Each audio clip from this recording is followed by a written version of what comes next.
So it began with the idea of how do we tell the story of who are our modern day pioneers and how does Levi's Go Forth campaign become part of the consumer lexicon.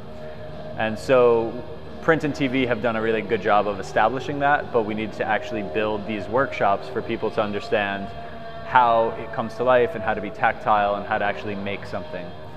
So it began first in San Francisco with letterpress and screen printing, where we built the full space, conceived of the look and feel, worked with Levi's to curate 60 days of really smart activity in the space, ranging from pioneers like Alice Waters and Craig Newmark and Dave Eggers to the guy off the street who wants to come in and print his own zine and distribute it out of the workshop. And it planted the seed for what was embracing craftsmanship and creation and collaboration in a really good way. And we did that for 60 days and it worked really well, and we proved our model in San Francisco and came out here to New York to expand on it, grow it, get it to a point now where it's about almost 3 months worth of programming, ranging in large verticals of art and design, music, culinary, you name it, and really addressing all of them through the lens of photography. Well, it's been a muse for photographers since the dawn of the first camera, but beyond that, it's also a very approachable craft. What we learned in San Francisco about printmaking is that not everyone knows about printmaking. A lot of people want to know about printmaking. Photography, everybody does. There's a camera on your phone, there's a camera at your house, there's a camera on your computer. So in many ways, everyone likes to take pictures. Not everyone can take a photograph. And our job here is to facilitate both. If you want to just come in and learn about it from day one and get a ground level view on how to shoot photography, that's one thing. If you're a pro and you know what you want and just want the access to the gear and the people to make it happen, we can facilitate that too. So it's a more all-encompassing thing, and with a city as large as New York, we felt it needed to be. You can rent anything inside the studio, so you can't walk out with any of these lights, thankfully. But the rental that you can take out, so we have a series of about 40 vintage cameras that can go out the door.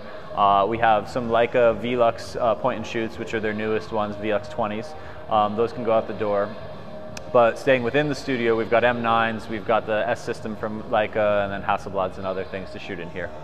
So there's a traditional studio set here, but then there's also downstairs 4 backdrops, not like fake paper backdrops, but real kind of built out faux walls, set walls, with different backdrops that we can move up here if we wanted to use some of this space, or we can use them downstairs. We can drag them out onto the street if you need one outside, if you need more room to operate. Really our job is to execute and offer up solutions based on everything we have here to get your vision realized. The most important thing to us is that we're not talking to ourselves in this program. So we need to make sure that what we're doing is both a mix of approachable, well thought out, and all-encompassing. So what we've got are these big verticals that we operate within. We've got, for instance, right now we're in the midst of turning over shows from Tiny Vices, which was our opening installation, which is a collaborative of about 40 photographers showcasing all of their work here. And is very much the downtown scene of New York, and we felt that it was important to open with that because it was sort of much like the collaboration of Tiny Vices. This is a collaboration of hearts and minds all spirited around photography, making something. Next we have Tashin, and they're going to be releasing one of their new books, A Portrait of a City, New York. And in that release, it's a more specific genre, looking at journalism, looking at design through the lens of photography, looking at the city as a muse, and we're opening up, we're having a round table from the editor who's going to come and speak about, using the city as a muse, and then doing a walking tour with him around the city for tourists. We're promoting it to the whole Tashin community. We're promoting it outwards to some of the photographers who've contributed to the book. Some of the New York publications like Time Out in New York and other publications like that kind of focus on the city as a subject, and opening the programming around that week and a half, 2 weeks to them. And then each one of those different modules follows in similar suit. We have a music one where we're going to address the music audience from about 10 different angles. We have a culinary one where we're going to do the same. We have a fashion one. So while we have sort of formulaic buckets that content sits in, there's a lot of distributions into each audience.